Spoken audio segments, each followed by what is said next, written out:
puede ayudar. No es nada que no esté en la bibliografía, sino que está resumida, ¿no? Vamos a pasarlo rápidamente. Siempre si ustedes quieren, ¿cómo se llama?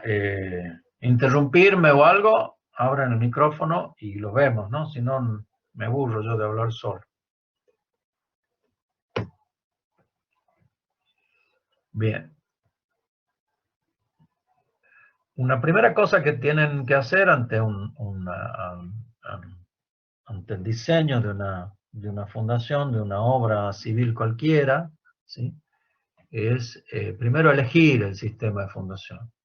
Esa es la primera etapa. Ante las distintas posibilidades que ustedes tienen, ustedes como ingenieros que están diseñando esa obra, tienen que elegir entre fundaciones superficiales, semiprofundas o profundas, o eventualmente, si no les convence el diseño de estas fundaciones, podrían intentar mejorar el terreno de fundación, unas cosas que vamos a ver o alguno de ustedes va a exponer, de tal suerte de mejorar las condiciones hasta lograr el diseño que ustedes crean más conveniente, ¿no?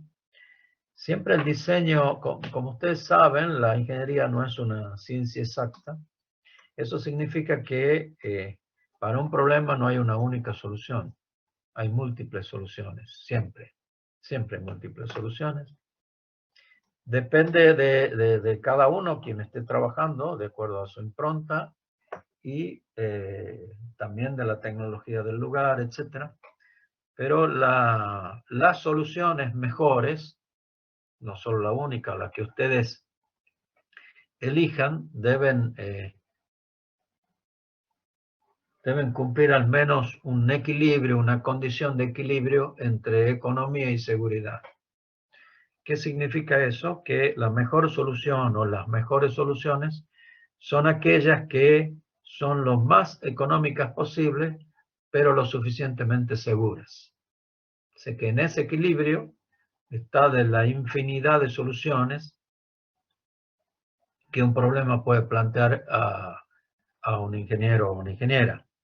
O sea que diseñar en este caso estamos hablando de fundaciones, una fundación extremadamente cara y sin límites en la economía, diría que no hace falta ser ingeniero para eso. Yo pongo de más de lo que hace falta, pero muy probablemente sea la primera y última cimentación que diseñemos, porque nadie más nos contrataría, ¿no? Hacer un ingeniero extremadamente caro que no logra economía en las obras.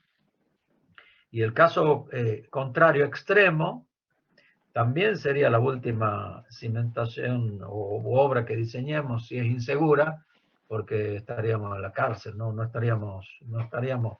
podríamos diseñar desde ahí, ejercer la ingeniería desde ahí. O sea que ese equilibrio es quien les va a marcar a ustedes y les va a marcar a quien los contrate, que es una buena solución, un equilibrio entre economía y seguridad, con todas las variables que ello implica.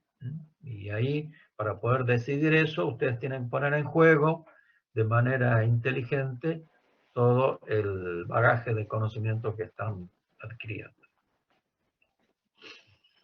O sea que en el caso de las fundaciones, tenemos que tener en cuenta la magnitud y el tipo de las cargas, las características de las estructuras, las características del material disponible para fundar, o sea, el suelo, la topografía del lugar y sus adyacencias. No es lo mismo construir en un lugar despejado que en el centro de la ciudad, claramente, y las características y estado de las construcciones vecinas. Esta tablita es una tabla muy tonta que no tiene ningún valor, pero yo les pongo a ustedes porque tal vez les pueda servir para la primera vez que intervengan. Y esta tabla es, dado el suelo o las condiciones del sitio que está aquí, dado el suelo, por ejemplo, suelo firme cerca de la superficie del terreno a profundidad moderada y con una excavación abierta y en seco, ¿qué tipo de fundación es más adecuado? Fundaciones superficiales directas, cimientos individuales y combinados, cimientos continuos y placas. Y excavaciones abiertas con paredes verticales o con talud. O sea que esto para ustedes es algo obvio, pero eventualmente podría ayudarlos a decidir. Y como les digo, al cabo que ustedes integren bien todos los conocimientos y vayan perdiendo o ganando experiencia y perdiendo temor, esta tabla no sirve para nada. Y es tal cual, no sirve para nada. Pero ahí está. Entonces, te ayuda a elegir el tipo de fundación y cómo excavar en relación a las condiciones iniciales. Bueno, esto es ya entrando en la capacidad de carga de una fundación superficial, los métodos rotura por corte general, eso se daba, acuérdense, cuando el suelo era compacto, ruptura por corte local, cuando el suelo era suelto, lo mismo que ruptura por punzonado. Aquí algunas definiciones que son de utilidad en la jerga ingenieril. Por ejemplo, aquí le llamamos en la presión. ¿Lo ven al cursor, no? Cuando yo lo muevo. Sí. ¿Sí? Sí, yo lo veo, ingeniero. Sí, se ve. Por ejemplo, presión neta de cimentación, ¿sí? Es la presión neta, Q neta, es la carga menos la carga que yo he sacado al excavar. Eso se llama presión neta.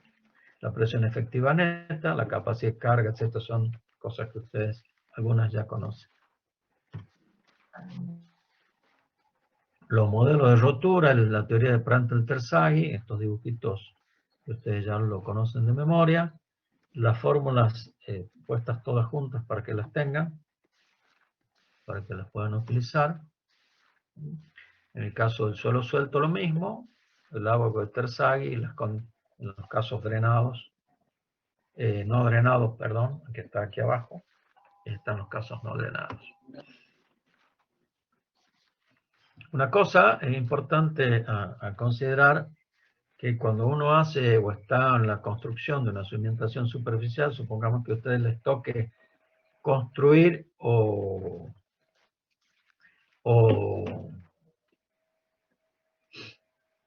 controlar la construcción de una fundación superficial, ¿qué deben fijarse? ¿En qué deben fijarse? Ustedes saben que las bases o las fundaciones son las partes más que menos lucen dentro de una construcción, porque uno en general excava el recinto de fundación, construye la base, vuelve a taparlo y ya no se la va más.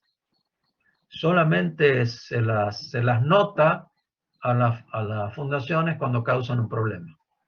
Mientras no causen un problema, las fundaciones están ahí cumpliendo su función y nadie se pregunta qué hay abajo, solamente se dan cuenta que el edificio está bien, que no se asienta, que no se inclina, etc. Pero cuando eso pasa, todo el mundo se escandaliza y se pregunta qué pasó. Entonces, para que eso no ocurra, o trate de que no ocurra lo menos posible, hay unas cosas que tenemos que hacer mientras las fundaciones se construyen. Estamos hablando de fundaciones superficiales. Primero tenemos que poner atención en la excavación del recinto de fundación, verificar la cota de fundación del proyecto y del estudio de suelos. Que si dice que tenemos que fundar a 1,80 y esa hay que verificarlo, y si ese 1,80 hay que estar seguro referido a desde dónde se mide ese 1,80, si el terreno natural es una cota prefijada para toda la obra, para distintas partes de la obra. Una cosa importante es un análisis visual del suelo durante la excavación y eso compararlo con el estudio geotécnico. Ustedes, a pesar de que no hayan hecho el estudio de suelos, pero si estén a cargo de la obra, tienen la capacidad suficiente para decir que el suelo encontrado durante la excavación no es el mismo que con la que se ha calculado o se ha hecho el estudio geotécnico. Ahí puede haber dos problemas. O que el estudio no esté bien hecho, que es un problema serio, inclusive desde el punto de vista profesional, o que los sondeos, y ya vamos a ver un poco la ubicación de los sondeos o las perforaciones, no hayan cubierto alguna anomalía en el terreno, sobre todo si el terreno es grande. Entonces eso hay que advertirlo, no hay que poner la base lo mismo, aunque el terreno sea diferente. Ustedes tienen que juntarse o compatibilizar criterios con quien ha hecho el estudio de suelo y con quien ha hecho el cálculo de las fundaciones, si no son ustedes mismos, ¿no? Otra posibilidad otra alternativa es que haya agua en la excavación, proveniente de lluvia o proveniente de la napa. En cada caso, la situación es diferente. Nosotros tenemos que lograr hormigonar o colar el hormigón de la base en seco, porque no tenemos otra posibilidad, porque si no vamos a tener problemas de la calidad del hormigón. Una cosa importante es el replanteo, de manera que nosotros ubiquemos las columnas o los tabiques en el lugar que corresponden y con la escuadrilla que corresponde, porque una vez que está hormigonada la base y la armadura de las columnas en espera, no es posible corregir el replanteo. Entonces la mesa de luz no va a entrar y la cama no sé qué historia, ¿sí? O los pisos van a ser desencuadrados, y eso no hay maneras económicas de corregir eso, o sea que hay que poner especial atención en el replanteo. Se recomienda la ejecución de un hormigón de limpieza. Un hormigón de limpieza, eso es una capa de hormigón relativamente pobre, aunque eso es hormigón pobre, se utiliza en el uso y costumbre de las obras, pero la norma en nuestro CIRSOC dice que la capa del hormigón de limpieza tiene que ser de la misma calidad del hormigón estructural. La función del hormigón de limpieza es solamente, como su nombre lo dice, tener una superficie libre, limpia, de manera que ahí pueda colocarse los elementos para lograr el recubrimiento adecuado y replantear adecuadamente la armadura. Esa función cumple. Luego hay que colocarle y sujetar la armadura bien sujeta, de manera que cuando se cuele el hormigón con bombas o como sea, esa armadura no empiece a viajar por todos lados y pierda su ubicación y por lo tanto pierda su función de cálculo. ¿Sí? Y después tenemos que obviamente controlar la calidad del hormigón y la forma de colocación, ¿sí? En cuanto a los que ustedes ya saben, los controles previos que se pueden hacer a la calidad del hormigón. Se pueden poner aditivos al hormigón previo al hormigonado, en fin, todo eso es válido, lo mismo que todas las superestructuras. Y después también las fases y juntas eventuales de hormigonado, porque les puede tocar, por ejemplo, hormigonar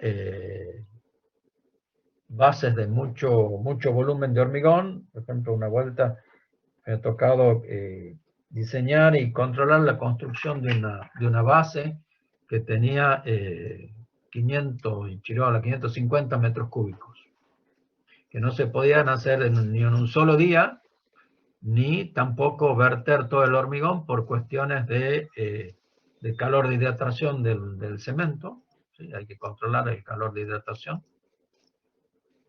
Entonces hay que planificar las fases y eventualmente las juntas de hormigonado, colocando puentes de adherencia o conectores de corte que haga falta para que las distintas fases de hormigonado de una misma estructura cumplan la función de diseño.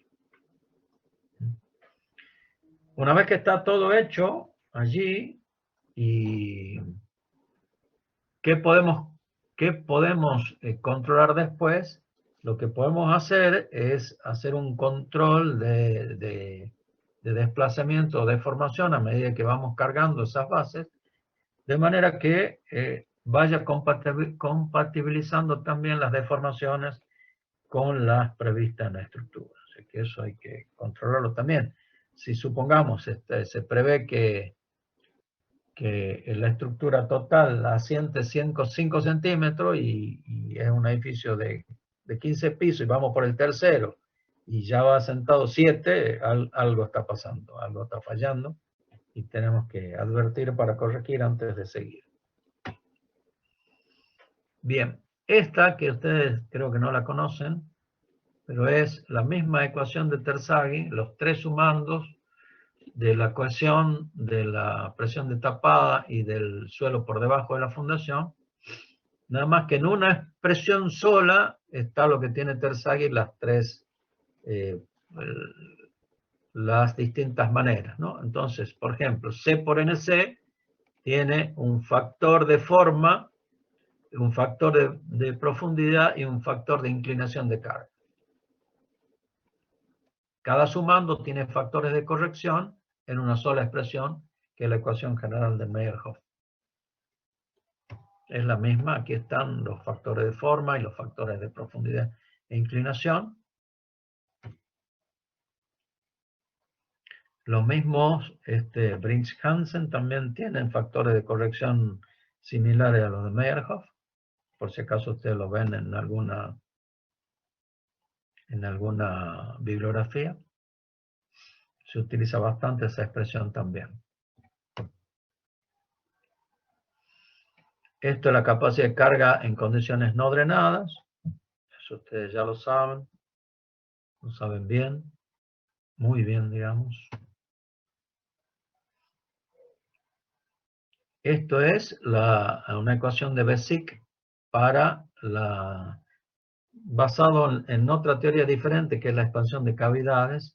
También llega a una expresión similar, fíjense, la carga última como tres sumandos, una debido a la ecuación, una debido a la sobrecarga y otra al peso por el suelo por debajo, con factores diferentes, en este caso dada por Bessick.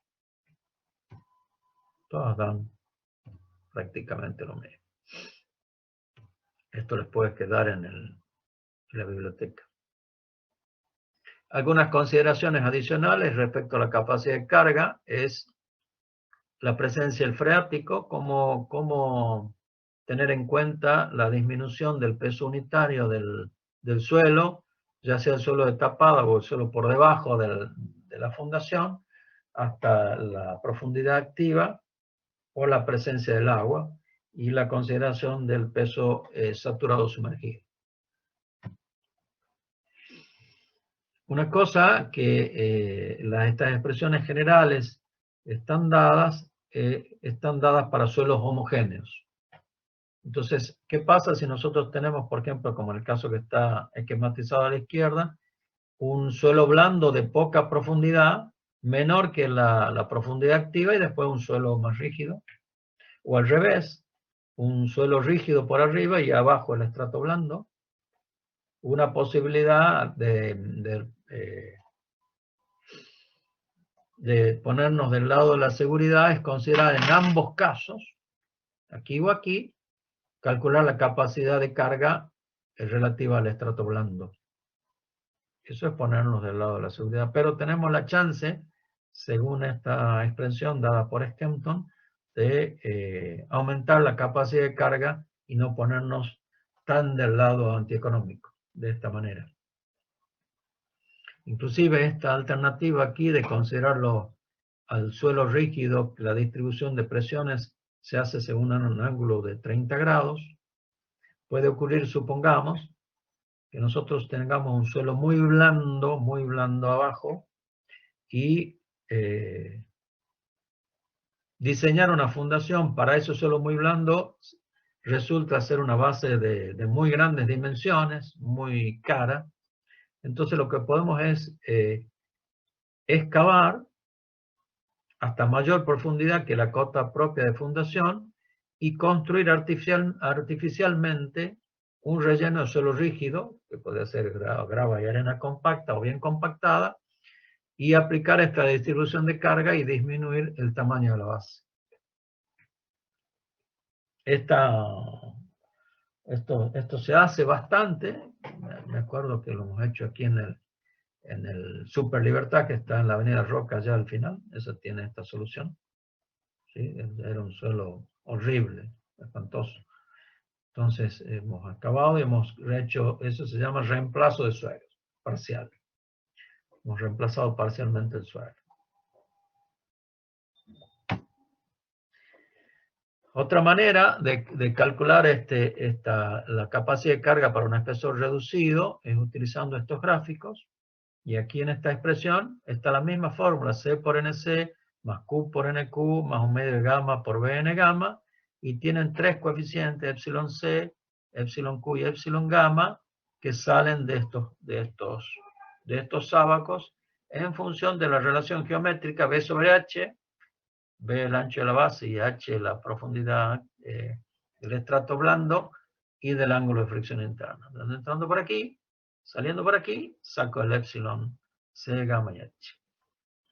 Entonces, puedo calcular la nueva capacidad de carga. Esto no lo hemos visto en mecánica de los suelos. Otro problema puede ser cuando tengamos una base cerca de un talud. Entonces, no hay el espacio suficiente para que se desarrolle toda la superficie de falla. Entonces, esa capacidad de carga se reduce, según como está expresado aquí, variando los coeficientes de capacidad de carga. Esto va extra. También es posible, no han visto todavía, pero algunos de los grupos va a exponerlo, un ensayo que se hace en el lugar, un ensayo de penetración estándar, el SPT, muy usado en nuestro país. Es posible, fundamentalmente para las arenas, ¿sí?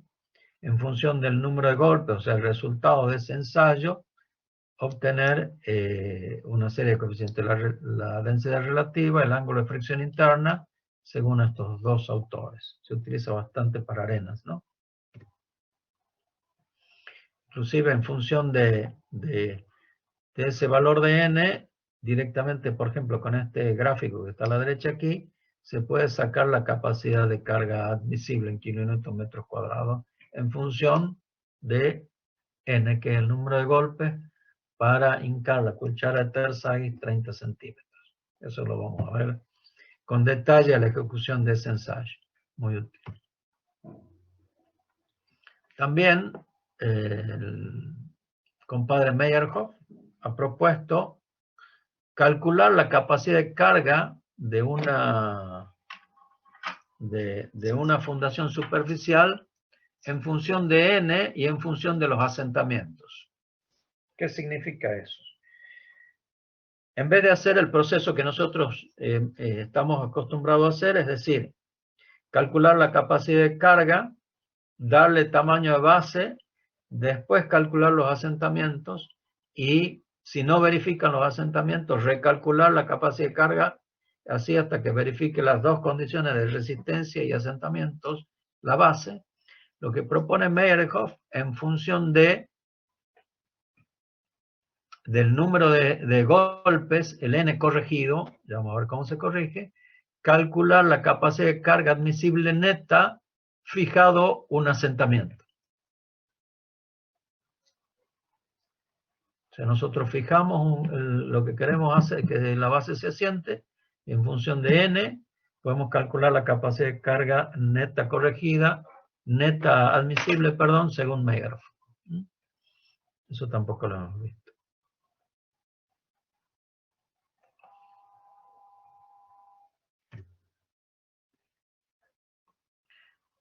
Esta curvita que está aquí es para corregir el valor del resultado del ensayo de penetración. Pero hoy no les dice demasiado a ustedes, pero sí les va a decir con con la exposición que haga algún grupo sobre los ensayos in situ, entre ellos el ensayo SPT.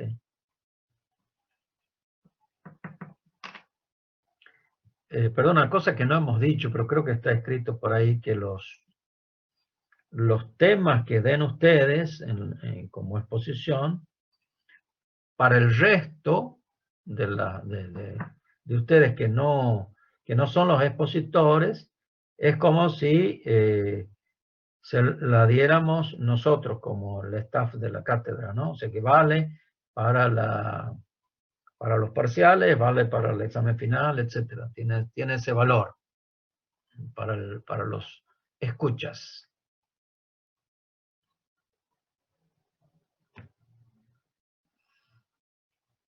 En el caso de las arcillas, también es posible sacar,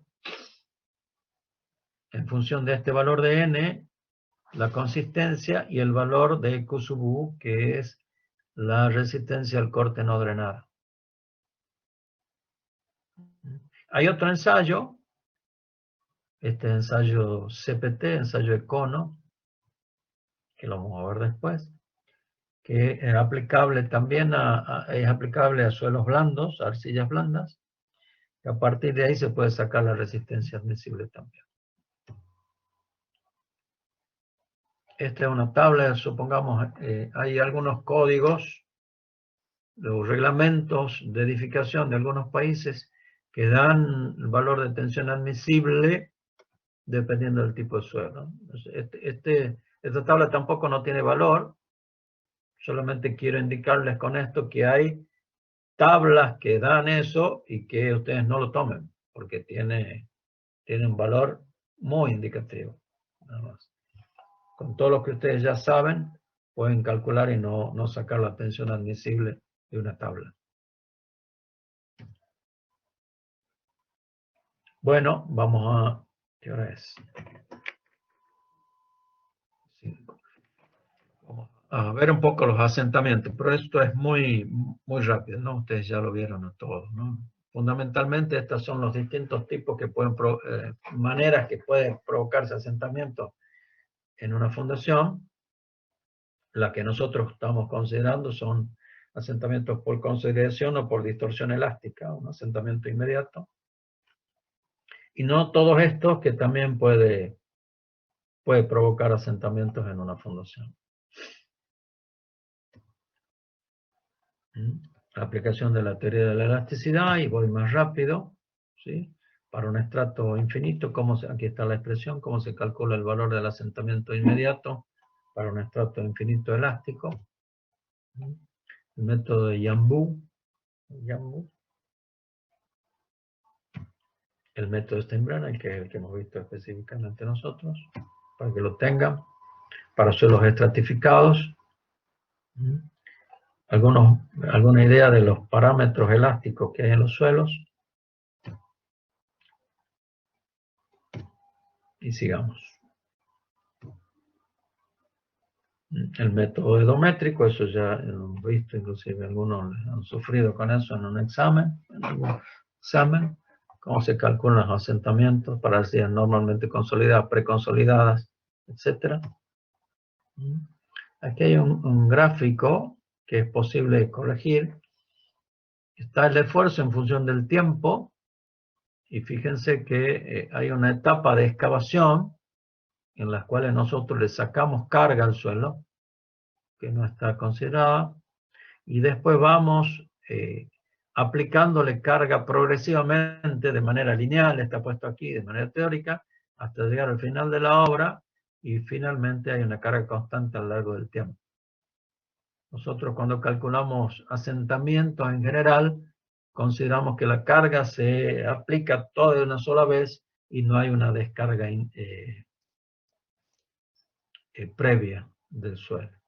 Entonces, si uno quisiera hacer unas cosas un poquito más sofisticadas tal vez, a la curva edométrica, a la curva de asentamientos, pudiese corregirla con la verdadera velocidad de aplicación de la carga.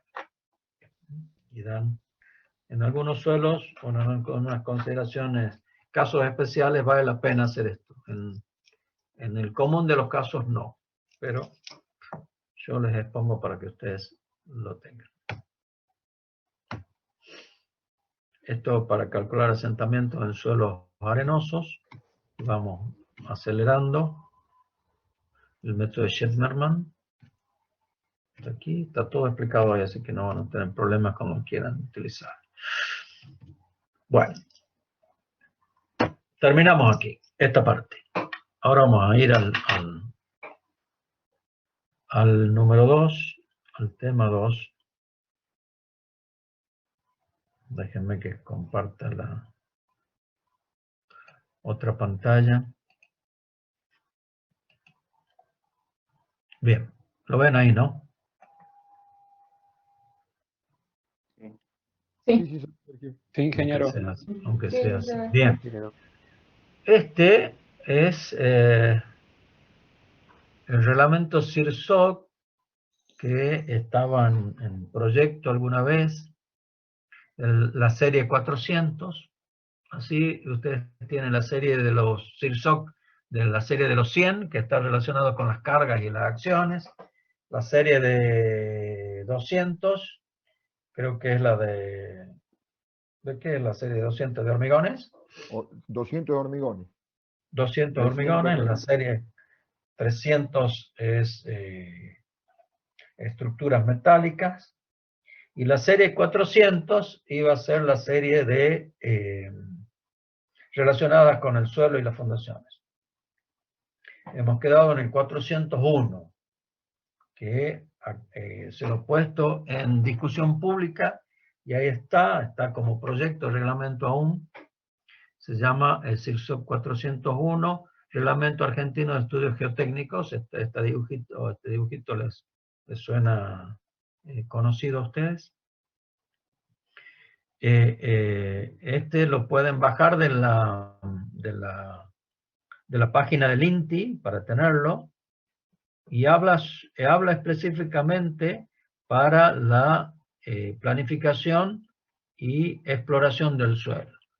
Quien le toque exponer esos temas, le va a ser útil este reglamento o anteproyecto de reglamento del IMPRES-CIRSOC. Con esto quiero decirles que en el país no tenemos aprobado un reglamento relacionado con las fundaciones y con los suelos específicamente, ¿sí? En general nos basamos en reglamentaciones de otros países, ¿no? Hay una referencia tangencial en el CIRSOC en el 103, relacionados a las fundaciones sometidas a efectos sísmicos. Quien te va a exponer ese tema también tiene que ir a referirse a analizar el CIRSOC 103, parte 1. El último capítulo está referido a las cimentaciones. O sea que esto es lo que disponemos hoy.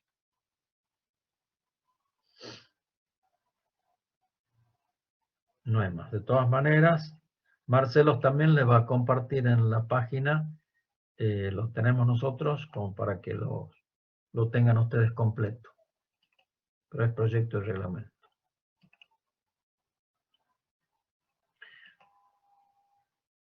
Bueno, vamos a ver en el tiempo que nos queda el capítulo 1, bolilla 1 de la materia, que es el planeamiento de estudios geotécnicos. Es decir, supongamos que ustedes les encargan realizar un estudio de suelos, inclusive antes de pasarle a quien les encarga el trabajo, les pudiese encargar el trabajo, el precio y el tiempo que los llevaría, necesitan planificarlo o pensarlo para hacerlo bien al trabajo y eventualmente poder cumplir con la encomienda y no fracasar en el intento.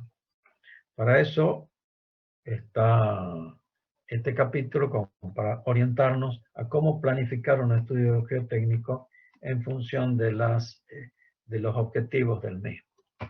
¿Sí? ¿Cuál es el objetivo de un estudio geotécnico? Es conocer las características físico-químicas del terreno destinado a una obra en particular. ¿Qué es lo que requerimos de un estudio?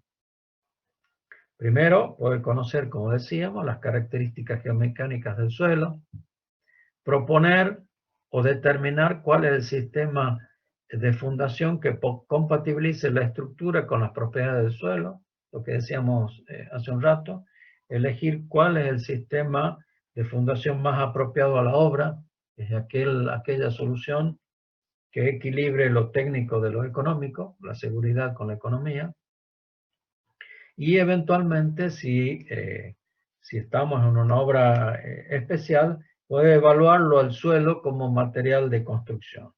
Que se puede calificar una cantera en cuanto a la calidad del material y su volumen para ver si es posible utilizarla, por ejemplo, en una obra vial para la construcción de un terraplén o para utilizarla en una presa de embalse o para una cantera para utilizarla como agregado fino y grueso para una planta de hormigonado, etc.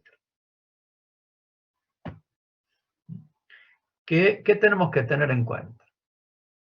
Las características del terreno, no del subsuelo, sino del terreno de manera superficial, las posibilidades de acceso, la disponibilidad de energía, la disponibilidad de agua. Eso estamos pensando en que tenemos que hacer una perforación en el suelo, hacer un sondeo, eventualmente mecánico, y si nuestro equipo es un equipo eléctrico, necesitamos entonces tener energía disponible y necesitaríamos agua también para poder excavar, hacer la perforación en roca, por ejemplo. Todo eso tenemos que tenerlo en cuenta. También tenemos que, ustedes no solo imaginen que van a hacer un estudio de suelo en la 25 de mayo y Santa Fe, frente a la Plaza Urquiza, sino que les pudiese tocar hacer un estudio de suelo, por ejemplo, para un puente donde se está proyectando una ruta, y si la ruta está proyectándose recién es porque no hay caminos. Entonces ustedes también tienen que analizar la posibilidad de acceso, no solo de ustedes y de las personas, sino fundamentalmente del equipo con que van a hacer los sondeos.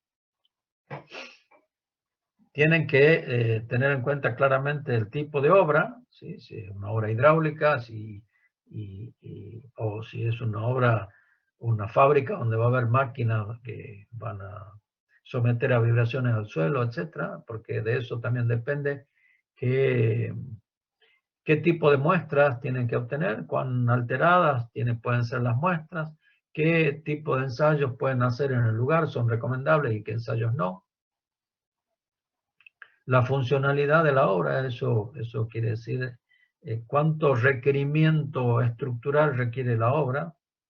Supongamos que ustedes estén haciendo un estudio de suelos para la instalación de una balanza electrónica, importante, o un equipo muy especial, en donde la restricción de asentamientos totales y diferenciales es muy especial. Entonces, en tal caso, ustedes tienen que concentrar el estudio más que en la resistencia, en la deformabilidad. La topografía del lugar, los antecedentes, qué antecedentes pudiese haber en el lugar relacionado con el suelo, que le va a servir de mucha utilidad, primero para decidir y después para poder hacer alguna correlación importante. Y claramente eso está sumado a la experiencia de ustedes como profesionales y la experiencia de otros profesionales en el lugar. Este cuadrito que está aquí indica una manera de trabajar. Vamos a tratar de seguirlos con el cursor. Nosotros decimos que necesitamos una serie de antecedentes geológicos, hidrogeológicos. Luego hacemos reconocimientos en el lugar con sondeos o excavaciones o lo que sea. Hacemos ensayos en el lugar. A través de esos ensayos y esos esos reconocimientos a través de correlaciones, si son ensayos in situ o ensayos en laboratorio. Establecemos o fijamos los parámetros geotécnicos del suelo para diseñar las cimentaciones y aplicamos modelos de comportamiento. ¿Sí? ¿Cuál es el modelo? En el caso que veíamos recién, el modelo de rotura de Prandtl-Terzaghi para calcular, por ejemplo, la capacidad de carga admisible de una fundación superficial. Eso, y vamos por aquí a la parte derecha, tiene que estar relacionado con la norma del país, que en este caso decíamos que no teníamos, pero sí un coeficiente de seguridad establecido por la bibliografía, en este caso, 3, por ejemplo, con condicionantes de implantación, o sea, si es que es posible en el lugar que tenemos disponible, implantar la solución que nosotros tenemos pensado en función de la tecnología y la tipología disponible en el lugar. Supongamos que nosotros podamos diseñar, porque somos así de buenos, una cimentación extremadamente innovadora que recién la han inventado los japoneses. ¿Sí? Nosotros queremos diseñarla y ponerla aquí.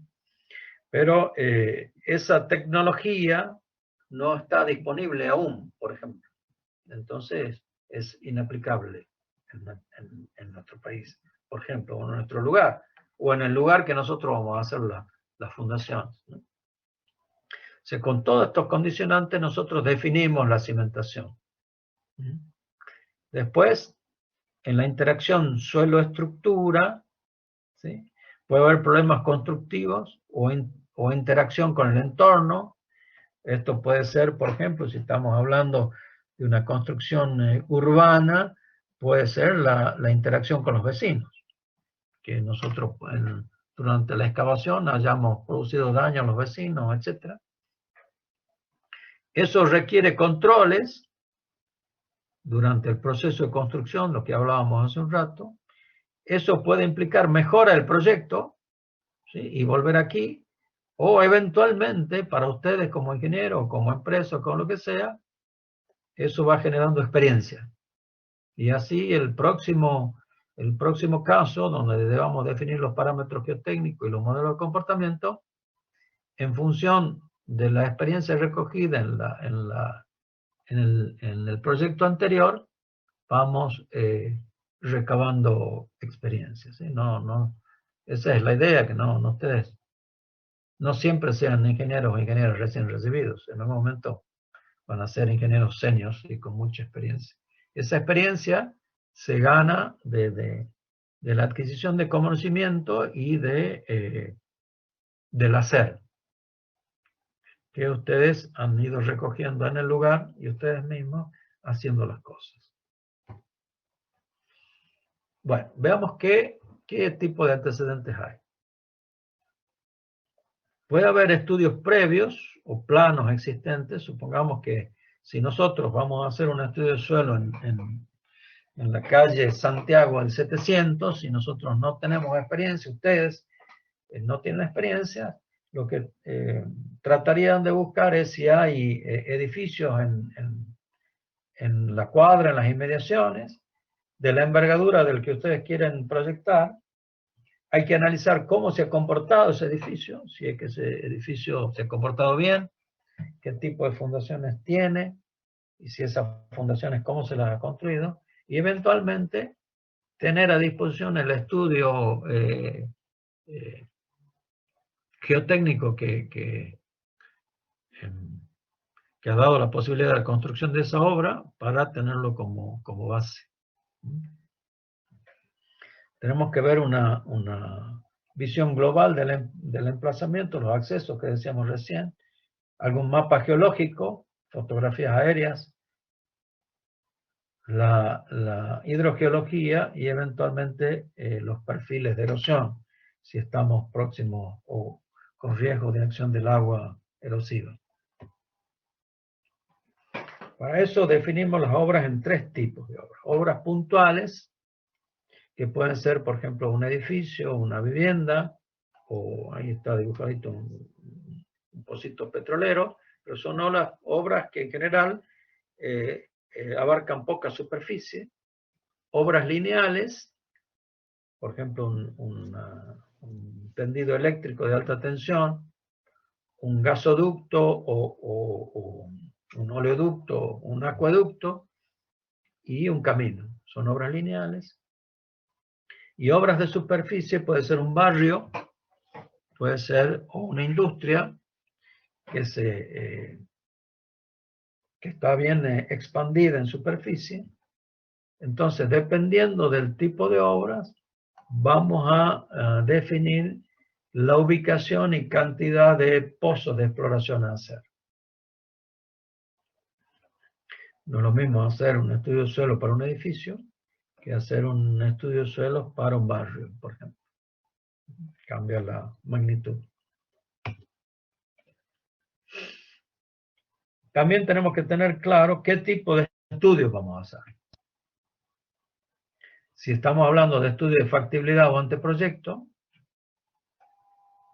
eso implica la factibilidad de hacer una obra. Supongamos que a usted es un gran industrial, quiere implantar su industria nueva en la provincia.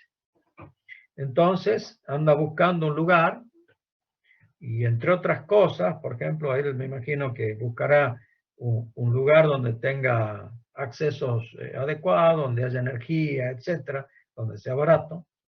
Pero en relación a la geotecnia y a las cimentaciones, buscará un lugar en donde la construcción de la obra en relación a las cimentaciones no sea más caro el collar que el perro. O sea que, supongamos, si está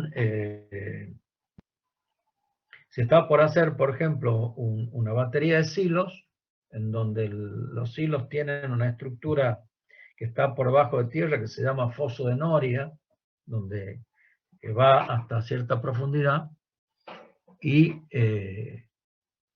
no es posible elegir o no es conveniente elegir un terreno cuya napa esté cerca de la superficie, porque le va a generar o inunda ese foso de noria o le da mucha humedad al grano y el grano pierde valor y pierde rentabilidad. Entonces, un estudio preliminar de factibilidad o anteproyecto puede ser solamente, por ejemplo, distinguir de manera visual solamente qué tipo de suelo está en el sector que quiere comprar este señor y la posibilidad de la ubicación de la napa, por ejemplo. Entonces, a ese industrial ya le sirve un estudio de factibilidad de suelos para poder decidir si compra o no compra o ubica allí su propiedad. Entonces, hay un estudio de factibilidad y hay un estudio relativo ya a la construcción de la obra, que tiene otra envergadura.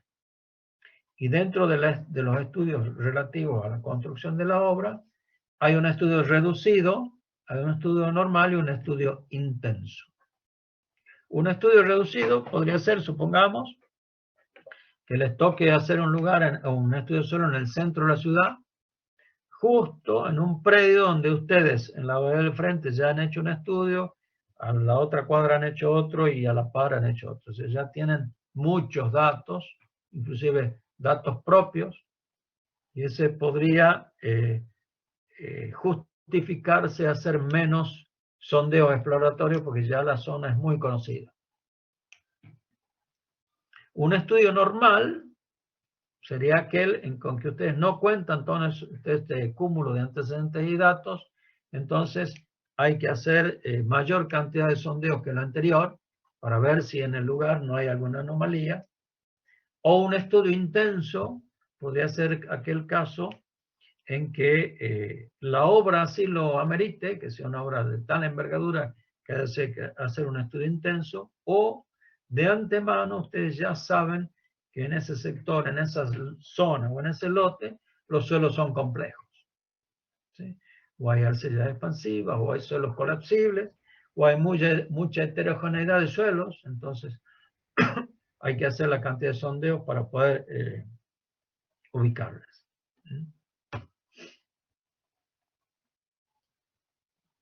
Entonces tenemos que definir cuántos pozos hacemos, en qué lugar, qué ensayos in situ hacemos, qué tipo de muestras vamos a sacar, y después en el laboratorio, qué ensayos podemos hacer. Todo esto siempre previamente, casi les diría, como les dije al principio, para ponerle un precio a su trabajo profesional. Tenemos que tener claro qué es lo que vamos a hacer. Porque podemos subvaluarlo y hacerlo a mala voluntad, o perder el trabajo porque sea caro, porque eso los presupuestos es caro. Ingeniero. Señor. ¿Cuánto cuesta actualmente hacer un estudio geotécnico aproximadamente? Depende. Por ejemplo, acá en el centro de la ciudad, en el centro de Tucumán, por ejemplo. ¿Para un edificio? Sí, para un edificio. Y puede estar, no sé decirte con precisión, pero sí, entre 150.000 y 200.000 pesos puede estar. Gracias. Por ahí estará. Y de ahí hasta un valor interminable, depende de la cantidad de sondeos que hagas.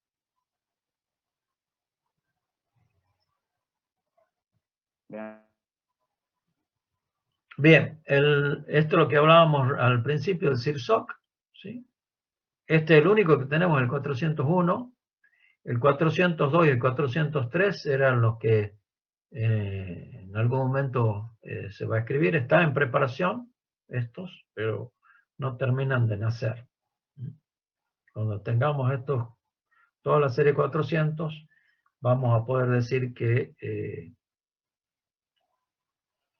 en el país tenemos un reglamento para los estudios de suelos y las cimentaciones, que hoy no tenemos. El 401 es este que acabamos. Vamos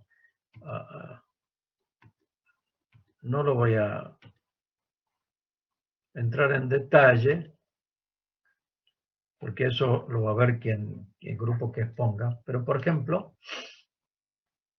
el CIRSOC tiene esta tabla que está aquí, que indica, en función de la complejidad, de baja, media o alta, y en función de la superficie del lote, cuántos sondeos hay que hacer, como mínimo.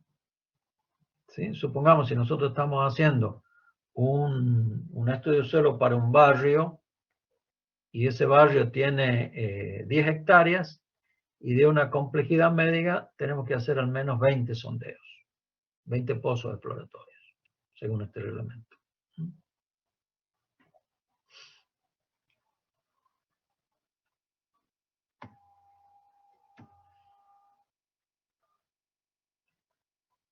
Esta otra tabla también indica, en función de la estructura, y las clasifica las estructuras como C1 a C10, edificios para vivienda industrial, edificios para vivienda, edificios de 4 a 10 plantas, etc.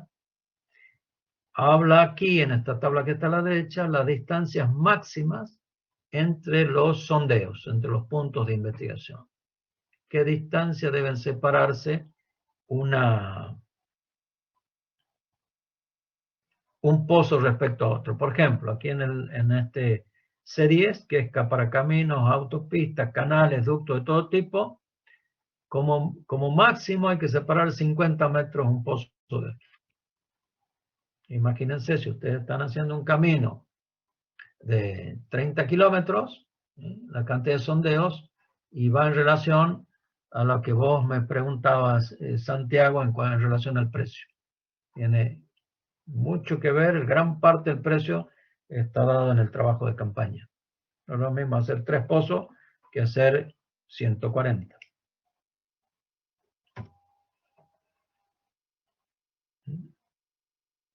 También está la distancia máxima de los sondeos en función de los tipos de terreno. Recién veíamos el tipo de construcción, ahora en función de los tipos de terreno.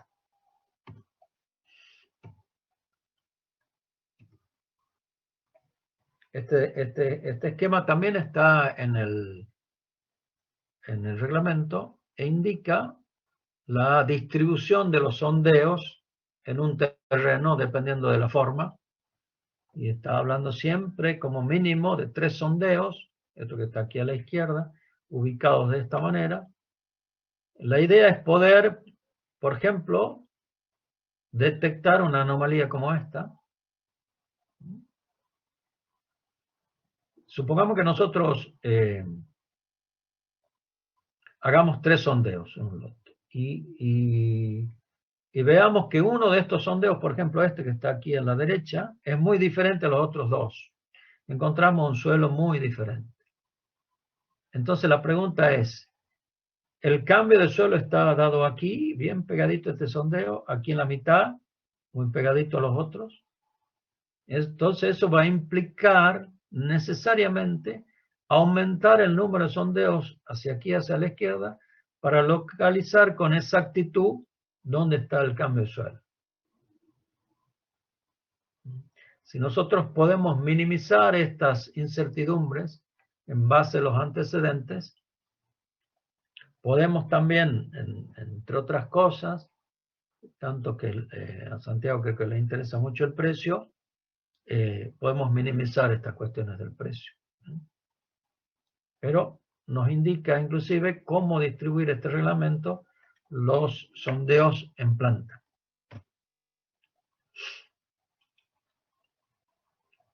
Este es lo mismo para distintos tipos de obras lineales, camino, conducto, ferrocarril, canal, línea de transmisión, etc. Y otra cosa que no está puesta aquí, sí está puesta, es la profundidad de excavación. No solo es la cantidad de pozos que tenemos que hacer, sino de qué profundidad. Entonces, lo que se recomienda, por razones obvias, ustedes ya saben, por los conocimientos que tienen de suelos, que para fundaciones superficiales hay que conocer al suelo al menos 2 veces el ancho del área cargada por debajo de la cota de fundación tentativa. ¿Sí? Acuérdense del 2 veces B, era aproximadamente como máximo el área activa.